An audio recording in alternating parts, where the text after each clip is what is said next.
Ukiona unafanya jambo wakatokea watu wakakusema kwa ubaya, ujue ndio katika kundi la wanadamu, kwamba hawa ndio wale, kwamba lazima wawepo hawa katika watu. Na ukiona unafanya jambo watu wote wanakusifia, ujue kuna mahala unakosea. Na hili napaswa watu walielewe sana. Ukiona unafanya jambo kisha watu wote wakawa wanakusifia, wewe kuna mahala unakosea. Lakini ukiona unafanya jambo katika wale watu kuna watu wanachukia, ujue wewe unafanya sawa sawa, unafanya sawa sawa. Ndio kwenye kile kisa cha mwalimu mmoja alikuwa amemtuma mwanafunzi wake akafanya da'wa mahala. Yule mwanafunzi akawa amekwenda kufanya da'wa. Alipokwenda kufanya da'wa, kwenda kule watu wote wakawa wanampenda ile sehemu aliyokwenda, wanampenda, wanamfurahia. Shehe mzuri sana, shehe huyu bwana, mashallah, watu wanampenda. Yule bwana aliporudi kwa mwalimu wake akamuuliza, vipi huko watu wanasemaje? Akamwambia, mashallah bwana, huko bwana watu wamenipenda sana, wamenifurahia sana. Mwalimu wake akamwambia, kazi ya da'wa haujafanya wewe bado, wewe kuna mahala umekosea. Shekhe, nimekosea wapi? Mbona mimi nimefikisha da'wa watu wamependa? Akamwambia, kuna mahala wewe umekosea, nenda tena kafanye da'wa. Yule mwanafunzi akarudi tena kufanya da'wa, akaenda akalingania watu. Katika kulingania wakatokea watu wakaanza kumtukana, wakamtukana kweli kweli. Yule bwana akarudi kwa mwalimu wake. Mwalimu akamuuliza, vipi safari hii? Akamwambia, safari hii bwana nimekutana na kundi limenitukana kweli kweli. Mwalimu wake akamwambia, sasa hapo ndio umefanya vizuri katika dawa, sasa hapo uko sawa sawa. Kwa nini?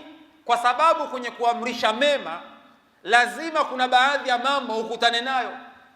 Ndio maana Luqman katika moja ya aya anamuhusia mwanawe, anamwambia wa'mur bil ma'rufi wanha 'anil munkar wasbir ala ma asabak, amrisha mema na ukataze maovu, kisha kuwa na subra katika yale yatakayokusibu. Luqman anamuhusia mwanawe, wasbir ala ma asabak, kuwa na subra katika yale yatakayokusibu. Inna dhalika min azmi al-umur, kwa sababu kukataza maovu na kuamrisha mema ni katika miongoni mwa majambo makubwa. Ukienda kuyafanya hayo, lazima utakutana na watu watakriticize tu, lazima. Na ukiona umekwenda umefikisha watu wote wamependa, Luqman anamwambia mwanawe, kuwa na subira kwa yatakayokusibu. Kwa sababu gani? Ukienda kuongea na wanadamu lazima kuna baadhi ya watu watachukia, lazima. Kwa hiyo hata ukiwa dai, ukiwa shekhe, ukiwa unazungumza mambo kisha wakatokea watu wakachukia, ujue ndiyo sunna, ndiyo mwenendo. Kwa sababu jambo lile alianza nalo Bwana Mtume Muhammad alipokuwa anafikisha ujumbe, wakatokea watu wakaanza kumpinga. Mwanzoni walikuwa wanampenda, mkweli, mwaminifu. Alipowaambia jamani mimi mtume wa Mungu, wakaanza kumpinga, tabbalaka ya Muhammad, uangamie. Matusi wakaanza kumtukana, mwenda wazimu, mchawi. Ndiyo mwenendo alouweka Allah subhanahu wa ta'ala. Ukienda kuongea na watu lazima kuna baadhi ya watu watakriticize, watakupinga. Lazima a'rif an-nasa taslam, wafahamu wanadamu utasalimika. Ukiwa na ndugu nyumbani, una wadogo zako, una kaka zako, una dada zako, wajue vizuri, dada yangu huyu ana tabia fulani, kaka yangu huyu ana tabia fulani, huyu ana tabia fulani. Utogombana na kaka yako, utogombana na mdogo wako, wala dada yako, wala ndugu yako yoyote. Hata ukiwa na baba yako mzazi, sharti umjue baba yako ana tabia aina fulani, kitu hiki baba anapenda, hiki hapendi.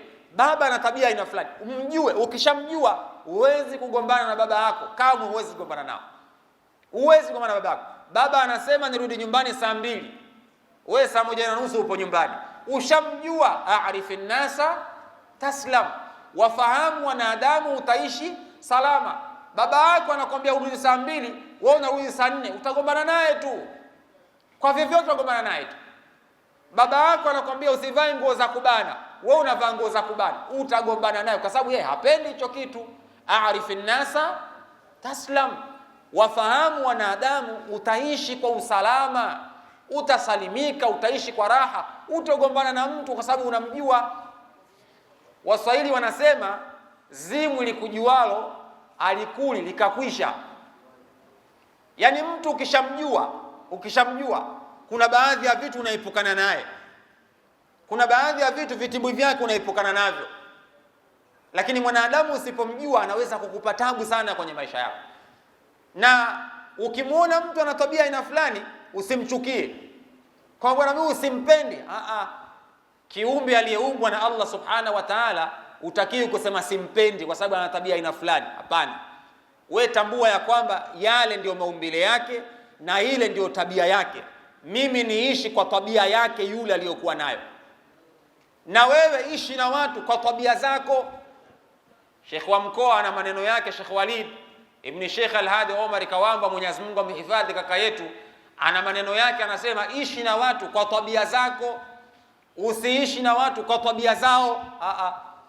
Wewe una tabia zako na wao wana tabia zao. Wewe ishi kwa tabia zako. Wewe ukiwa ni mwema, watu ni wabaya, usilazimishe na wewe kuwa mbaya. Hapana, wewe kuwa mwema vile vile kwa tabia zako.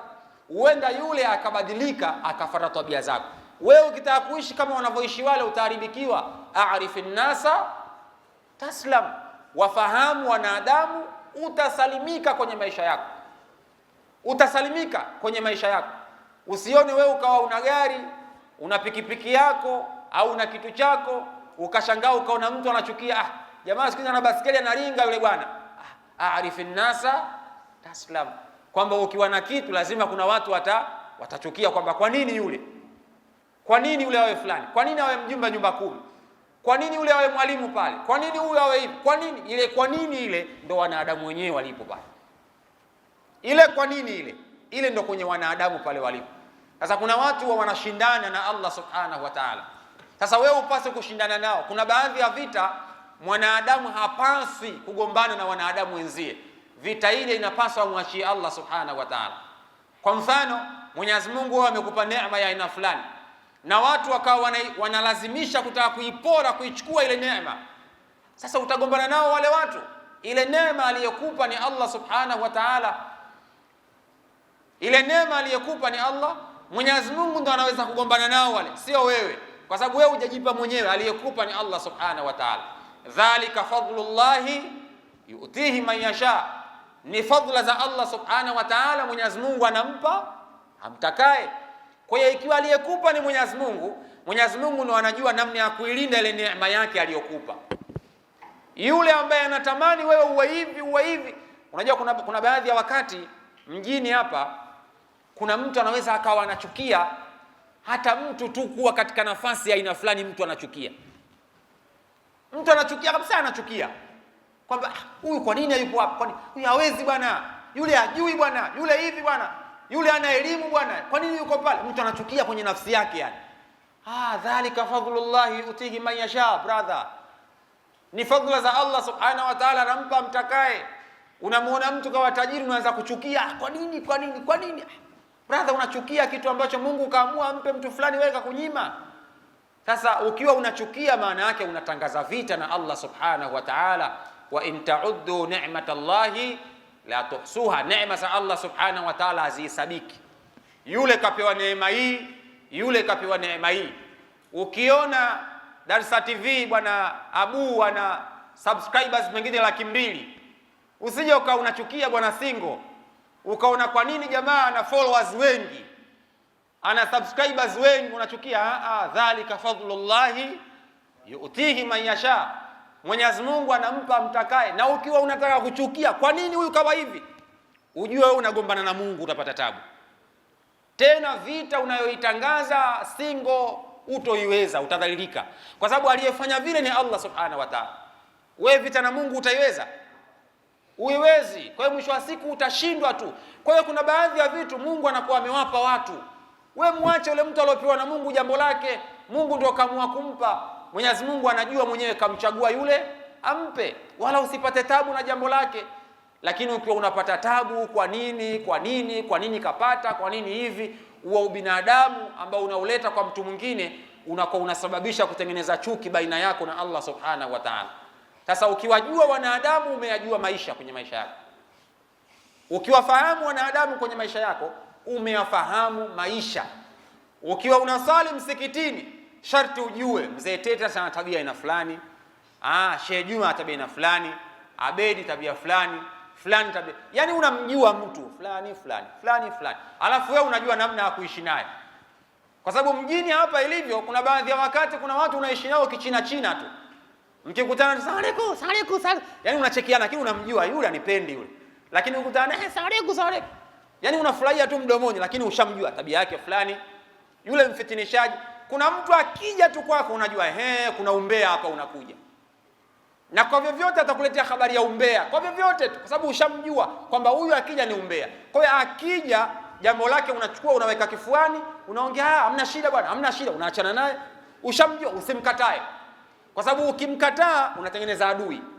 Anakuwa adui yako. Sasa ili usitengeneze adui, kila atakayekuja mjue tabia yake. Ana tabia fulani, ana kasumba kadha, huyu yuko hivi, huyu yuko hivi. Ukiishi na wanadamu kwa staili hiyo kwenye maisha yako, utasalimika. A'rifin nasa taslam, wajue wanadamu utasalimika. Laqad khalaqna al-insana fi kabad, mwanadamu ameumbwa kwenye hali ya ugumu, ameumbwa hajakamilika mwanadamu, yani ni mdhaifu, ana ugumu, ana ususuavu mwanadamu, sio malaika mwanadamu.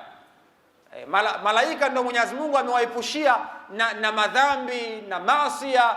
Yani kuna baadhi ya vitu zile sifa za kiwanadamu amewaepushia, lakini wanadamu namna walivyoumbwa na Allah, Mwenyezi Mungu anasema laqad khalaqna al-insana fi kabad, ameumbwa katika hali ya ugumu na tabu. Mwanadamu ana shida zake, mwanadamu ana mapungufu yake, mwanadamu ana mambo yake. A'rifin nasa taslam, wajue wanadamu utasalimika kwenye maisha yako, na wala utogombana na mtu, utogombana na jirani, utogombana na ndugu, wafanya kazi, waumini wenzio, utogombana nao. Ni siku moja mzee wangu aliwahi kuniambia, wewe ukitaka upendwe au ukitaka uishi mahala popote ukienda duniani, popote ukitaka kwenda, wewe kuwa na tabia njema. Usiishi kwa tabia za watu. Ukiwakuta watu wavuta bangi nasema ngoja na mimi nimemvuta bangi. Wewe kuwa na tabia njema. Yaani hakuna aliyewahi kuchukiwa kwa tabia njema duniani. Lakini akaniambia, ukiwa na tabia njema, wakitokea watu wakakuchukia kwa tabia zako ulizokuwa nazo, basi ujue ni fungu la wanadamu kwamba haiwezekani wakakupenda wote kwa tabia njema. Lakini kuwa na tabia njema, kundi kubwa la watu litakupenda. Popote pale utapata ndugu, utapata rafiki, utalala bure, utasoma bure, utakula popote. Ukiwa na tabia njema utapata watu, utalala bure, utasoma bure, chochote utapata bure kwa sababu ya tabia njema. Kila aliyekuwa na tabia njema alipendwa. Lakini juu ya tabia njema lazima kuna watu watakuchukia. Usije ukajiuliza mbona mimi nina tabia njema wananichukia? Ndio kawaida, kwa sababu hata mtume alikuwa na tabia njema. Mwenyezi Mungu anasema wa innaka la ala khuluqin adhim, mtume alikuwa yupo juu ya tabia njema, lakini watu walimchukia. Kwa hiyo wewe kuwa na tabia njema. Mtume alikuwa na tabia njema, kuna watu walimpenda wakaingia katika Uislamu kwa tabia yake njema. Kwa hiyo ukiwa na tabia njema kuna watu watakupenda, lakini pia kuna watu watakuchukia. Wale watakaokuwa wanakuchukia ujue ni kundi katika makundi ya wanadamu, kwamba haiwezekani ukapendwa na wanadamu wote. A'rifin nasa taslam, wafahamu wanadamu utasalimika.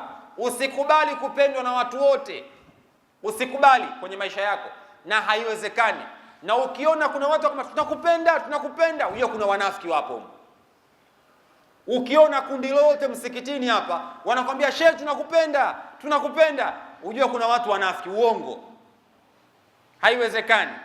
Na ukimuona mtu kila jambo unalomwambia anakubali, sheikh mimi nakupenda, ujue ana chembe za unafiki. Yaani kuna baadhi ya mambo lazima wanadamu mtofautiane, hivi ndio wanadamu tulivyo.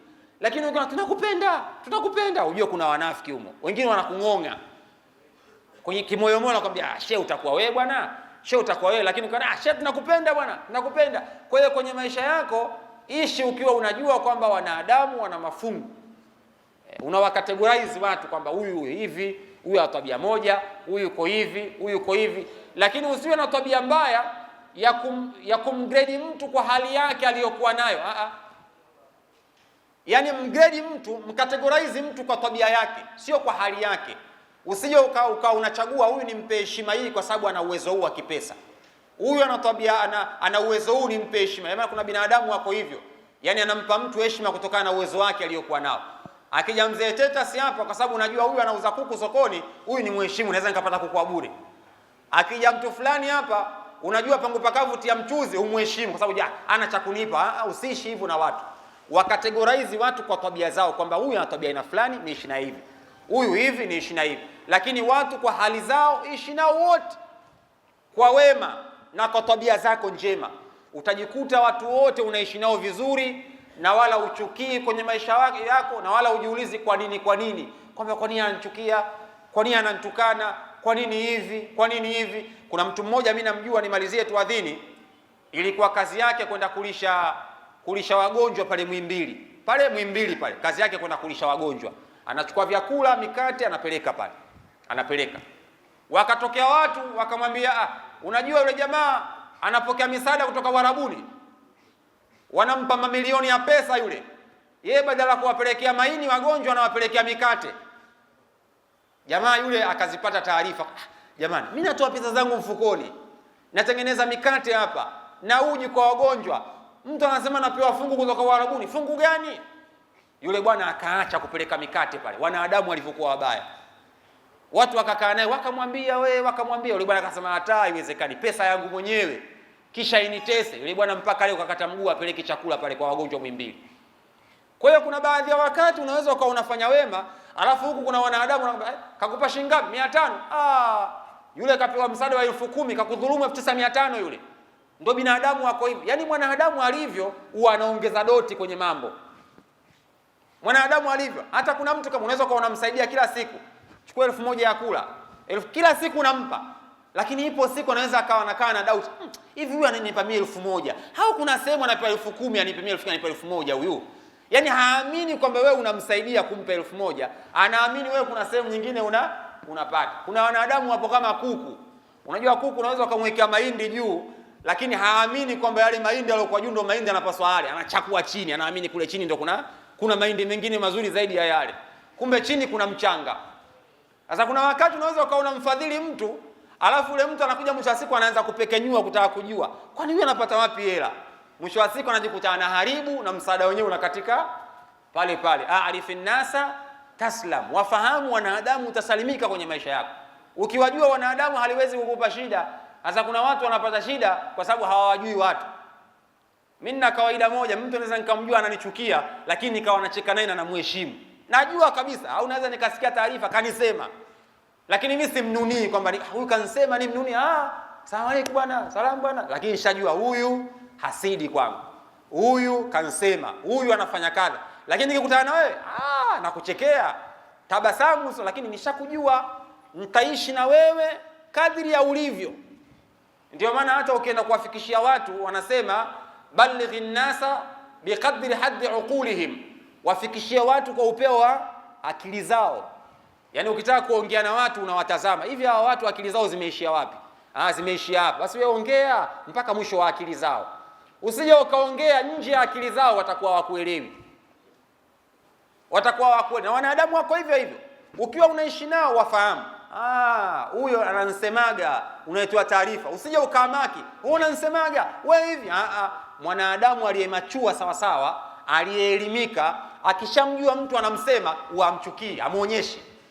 Tena huwa anatabasamu akimwona. Asalamu alaykum bwana. Salamu ndai. Yaani yule bwana itafika mahala mpaka asema, huyu bwana mbona mimi namsema lakini kila nikutana naye ananitabasamia.